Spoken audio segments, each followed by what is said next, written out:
The fire is lit. The village is sleeping. Let us begin.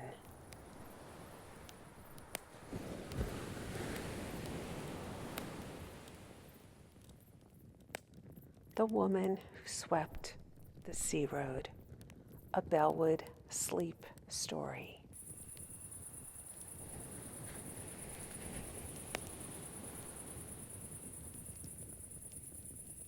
There is a road outside Bellewood that most maps do not mark. It begins behind the crabapple grove, where the wind smells of iron and seaweed, and the gulls cry like old women mourning something they forgot they lost. The villagers call it the sea road. It is not a road by law or surveyor's map. It is a path of flattened dune grass and wind-smoothed sand, barely wide enough for a handcart or a fisherman's stride. No one maintains it. No signs point the way, but still, it remains. At the very end of the sea road, just before the bluffs give way to water, there stands a cottage. It is small, whitewashed, and weather-worn, with shutters that rattle in the wind, and a chimney that leans just enough to give it character. And every morning, a woman sweeps that road.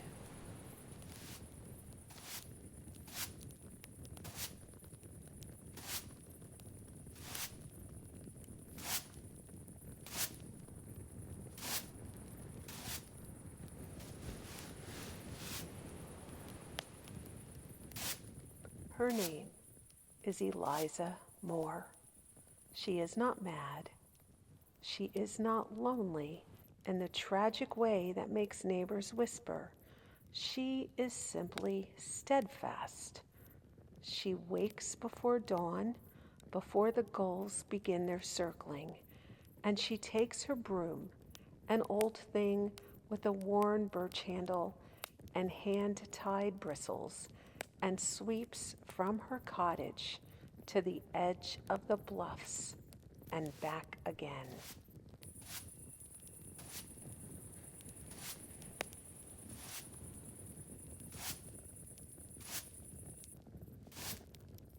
She does not hurry. She never has. Her movements are slow, deliberate, like someone writing a letter in a language that no longer has a country. 21 years she has done this, and though Bellewood is a town that minds its own business, people talk. Waiting for her son, one dock worker mutters. To keep her mind from slipping, says another. She just likes a tidy path, an older woman insists, adjusting her shawl. But none of them know. Only Eliza does.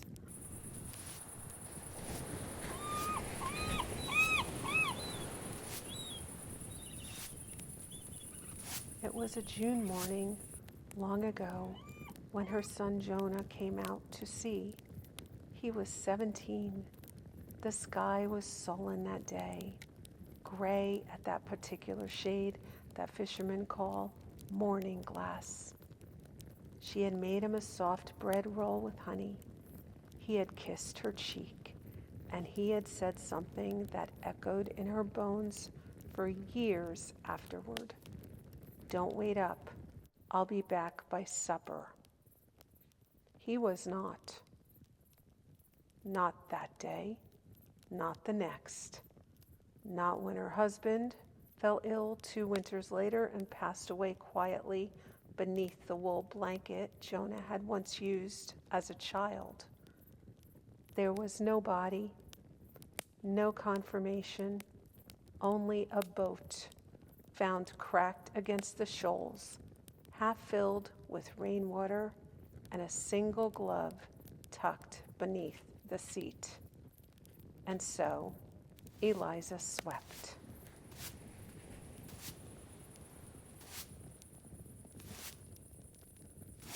The first year, it was desperation. She swept with urgency, sometimes twice a day. She wrote letters to the harbor masters, asked every sailor she saw if they ever had heard of a boy with stormy eyes and a quick laugh. The second year, it was hope. She hung lanterns outside the door, left the porch light burning even on wind-cracked nights, kept a journal of weather patterns as if that might reveal a reason. By the fifth year, it had become something else, a ritual, a rhythm, a pact between herself and the sea, a way to say, I remember, I remain.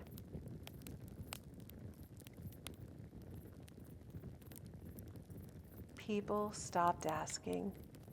Children grew up never having known Jonah, but understood not to walk the sea road before dawn. It belonged to Eliza.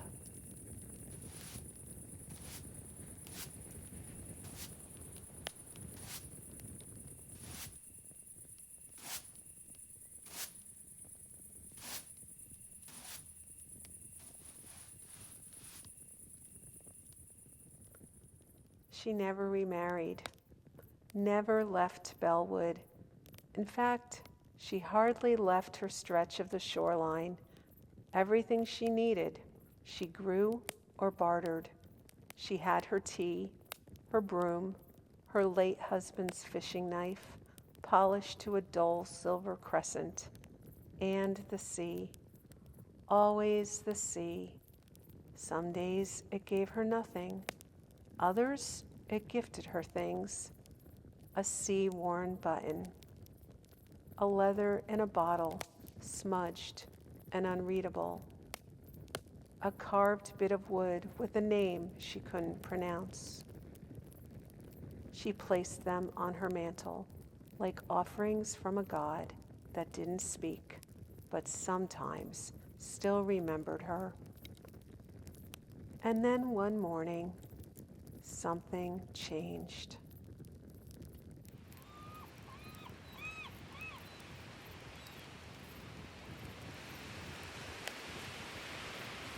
The wind came from the south.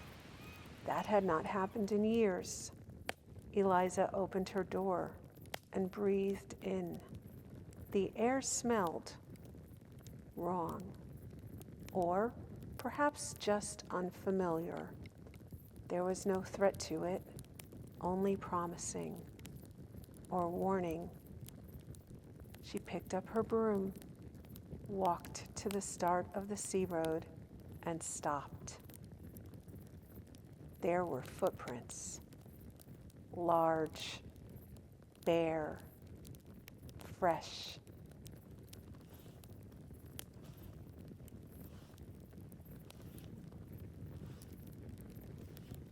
They led inland, away from the bluff.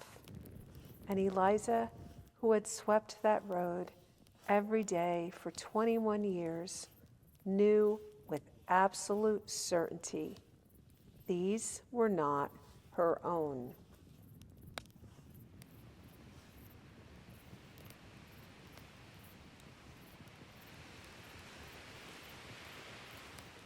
She did not panic. She did not run. Eliza Moore simply stood there, one hand tightening on the broom's handle, the other slack by her side. The wind tugged gently at her shawl. She looked down at the prints again, each one crisp, distinct, as if someone had walked the path only moments before. The tide was low. That much she could tell from the smell.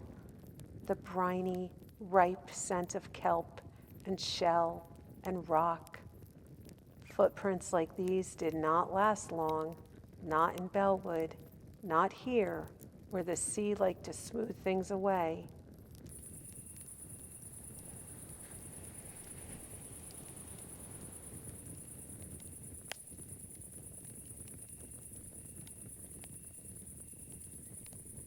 She stepped forward, one foot, then the other. She followed the prints, her broom trailing slightly behind her like a tail. The path narrowed as it passed the crabapple grove. She glanced at the branches, remembering Jonah as a child, climbing those very trees to steal blossoms for his pockets. The breeze grew stronger. There was a hush to it, like breath held just behind the sky.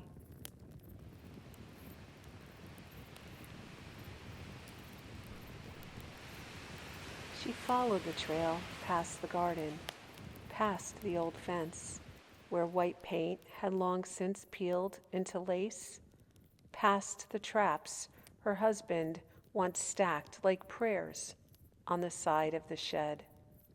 And there, just beyond the tool bench, there he stood. She did not cry, not yet. He was older now. Of course he was. Broad shoulders turned slightly inward, beard streaked with salt and ash, skin browned from suns she hadn't seen. There was a limp in his left step. But it was Jonah, her son. The boy she remembered, the man she didn't know yet. He turned to face her. "Hello, Ma," he said.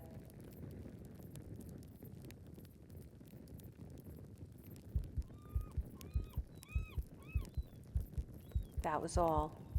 She did not need more. She crossed the yard, slowly. No broom now, no words. And when she reached him, she placed a single hand on his cheek. His skin was warm, still real, still hers.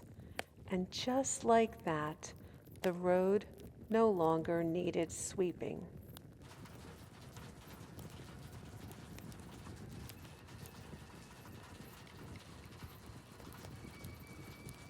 That night, Eliza made tea, strong, black, sweet in the old iron pot that had belonged to her mother. Jonah sat across from her, hunched slightly, as if unsure where to place his elbows. The chair creaked beneath his frame. They didn't speak at first. There was no need. The silence between them was thick with all the years neither of them had known how to bridge. Eliza poured 2 cups. She did not ask where he had been. Not yet. Instead, she pushed a plate of bread across the table, sliced from the loaf she always made on Saturdays. He took a piece, ate slowly. Finally, his voice came, low and graveled, like the road beyond the porch. "I went to Java."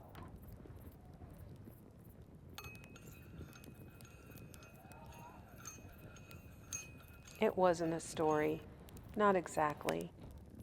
It was a series of fragments, a schooner grounded in Madagascar, a fever that took half the crew, work on a sugar plantation, then a tea ship bound for Bristol.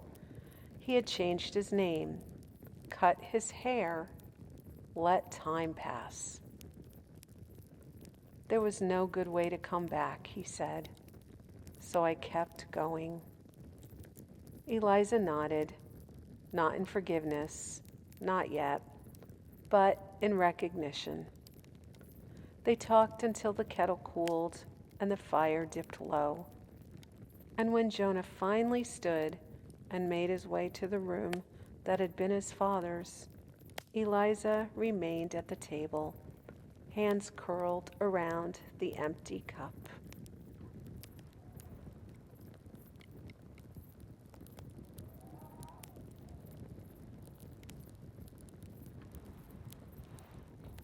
She did not sleep. Instead, she sat by the hearth, broom resting beside her like an old friend, unsure of what to do next. Her fingers traced the handle absently, remembering the feel of it in the storm, in fog, in grief. She was not ready to put it away. But she was no longer sure she needed it. That was the start of the quiet shift. And the weeks that followed, Jonah stayed. He fixed the cottage roof, replaced the gate latch, planted squash behind the shed. He did not say much, but he stayed.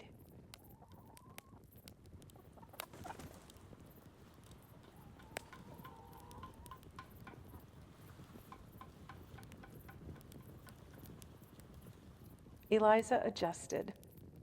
Her days stretched out differently now, still filled with rhythm, but without urgency. Some mornings she walked the sea road out of habit. She'd carry the broom but barely used it. Instead, she'd pause at the bluff, eyes on the horizon, whispering things she no longer needed answers to. Bellewood noticed the change. A few neighbors began to nod more warmly. Someone brought over a fresh jar of pear preserves. One girl from the schoolhouse left a sprig of rosemary on Eliza's windowsill. And quietly, word passed through town. Jonah Moore is home.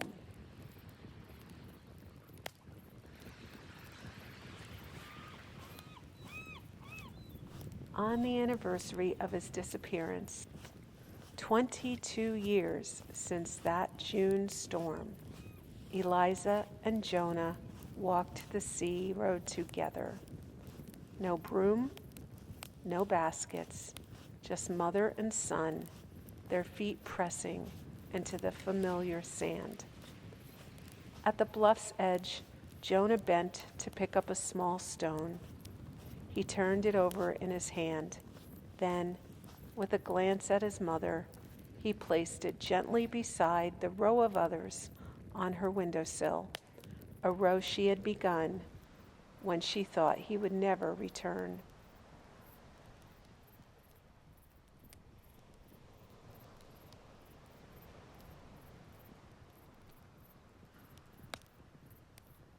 And that night, Eliza slept. Not the half-rest of those long, lonely years, but truly. No broom by the door, no lantern left burning, just a hearth gone cold, and a woman at peace.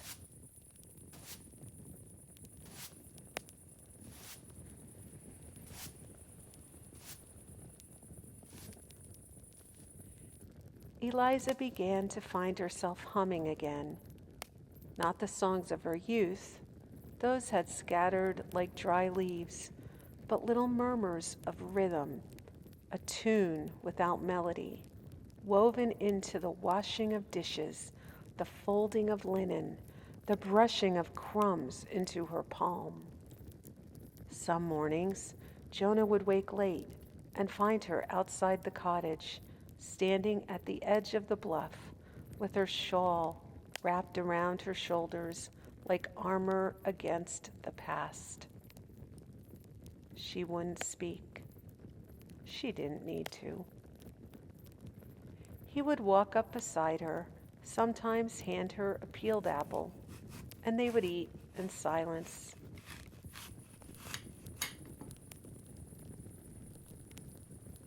They began repairing things. The garden fence, once bowed and leaning, stood straight again. The windows, which had shuttered all winter long, now sealed tight. And the front step, where Jonah had once tripped as a boy, chasing after a storm lantern, was finely mended with a stone slab, smooth as river glass. Evenings, passed like drifting fog, soft, slow, barely there, and then gone.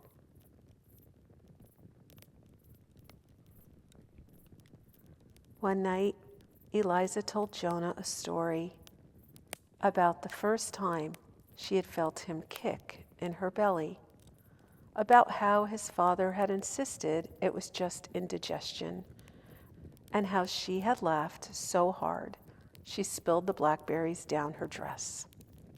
He listened, face tilted toward the firelight. He didn't interrupt. "I never told you that," she said. "I'm glad you did," he replied.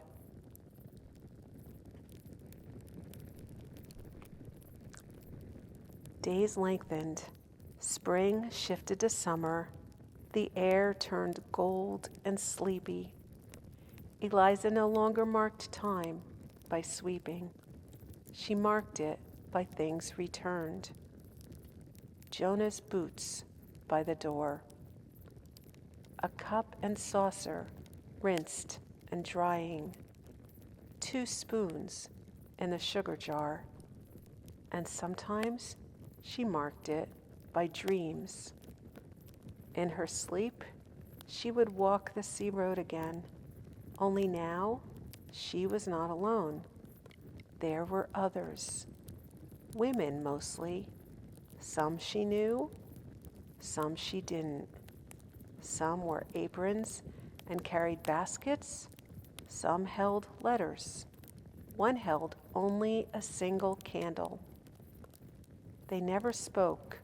They simply walked beside her.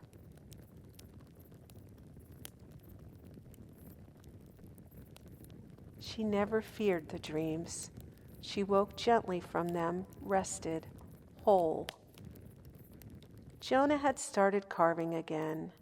Small things, a spoon, a fish, a curved comb for Eliza's hair, though she rarely wore anything but her braid. She asked him once, "Why wood?" And he answered, "Because it remembers pressure, just like we do."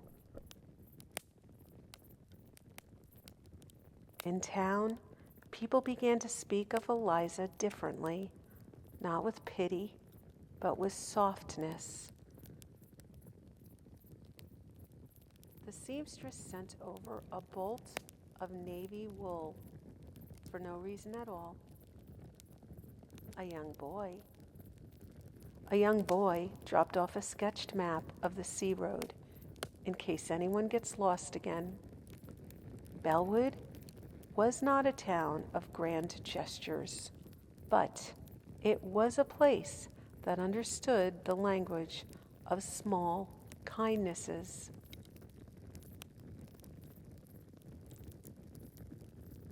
Jonah grew quieter with each week, not withdrawn, but full, like a man saving his words for something better.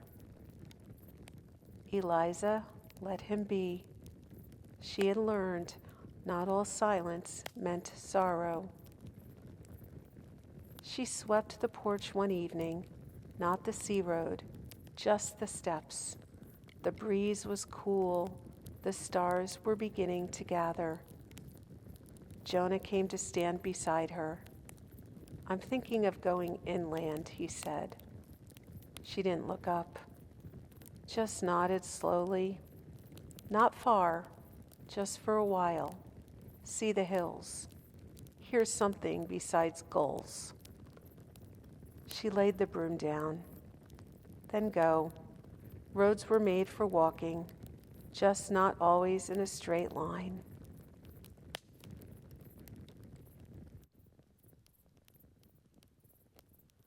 They sat on the porch until long after the lanterns burned low. And when Jonah left 2 days later, he did not go at dawn. He waited until midday. And he did not leave without a promise. "I'll be back before the apples fall."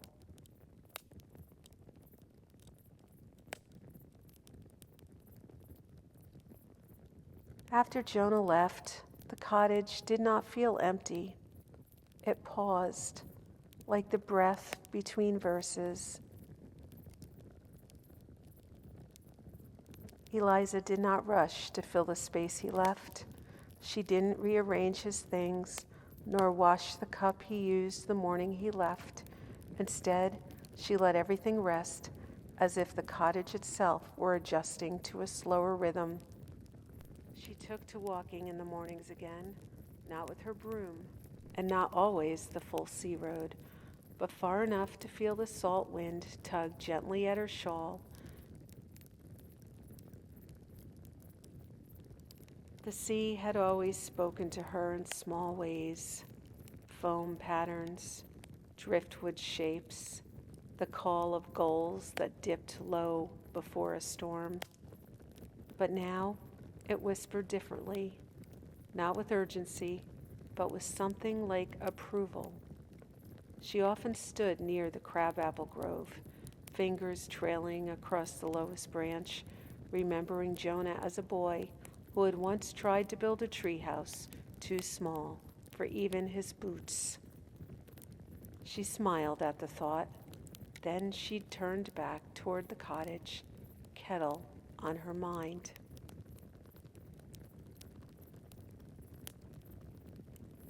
The letter she'd tucked away in her sewing drawer stayed untouched. But she began writing more. Not to anyone in particular, just small notes, folded once and slid into the book she kept by her bedside. Today, I let the wind blow my list away and didn't chase it. Jonah's spoon still smells faintly of cedar. I slept without dreams and woke before the sun. No broom, just breath.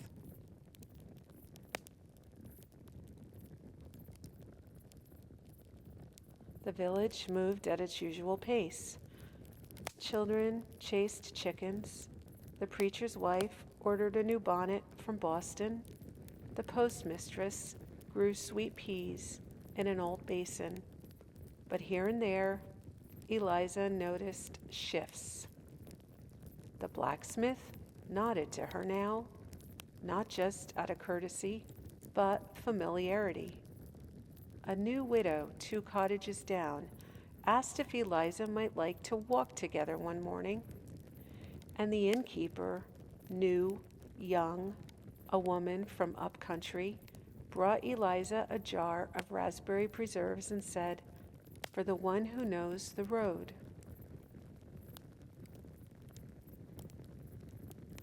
Summer softened, then it curled inward. Then came the first leaf. Eliza noticed it on the sill one morning, golden, dry, heart-shaped. She placed it in her apron pocket and said aloud, "Almost."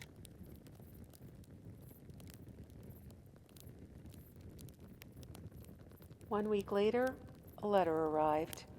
Not a grand one, no wax seal, no flourish, just a line, handwritten in a square and tidy script. "I'll reach the bluff by sundown."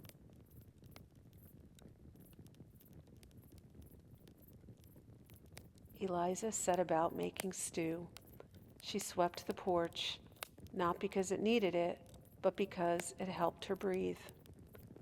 She opened the windows. She lit a small candle by the old photograph. And when the wind shifted, it came not from the sea, but from the south, warm and familiar and full. She smiled.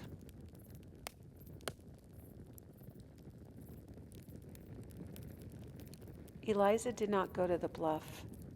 She stayed in the kitchen, her hands in the dough bowl, folding in nutmeg and dried pear. She didn't need to watch for Jonah's return. She had already decided he was home again the moment the kettle felt full.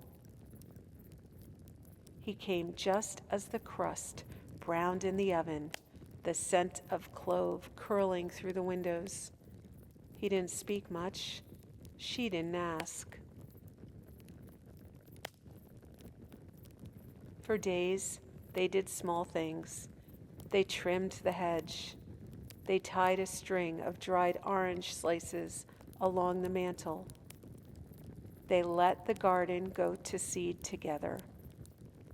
Not everything needed tending. Some things just needed to rest. When the frost came, they didn't light the fire right away. They waited until morning. They lit it together, both kneeling like pilgrims. Eliza said, "This is how we keep going, not with grand gestures, but warm hands and mornings like this." Jonah nodded.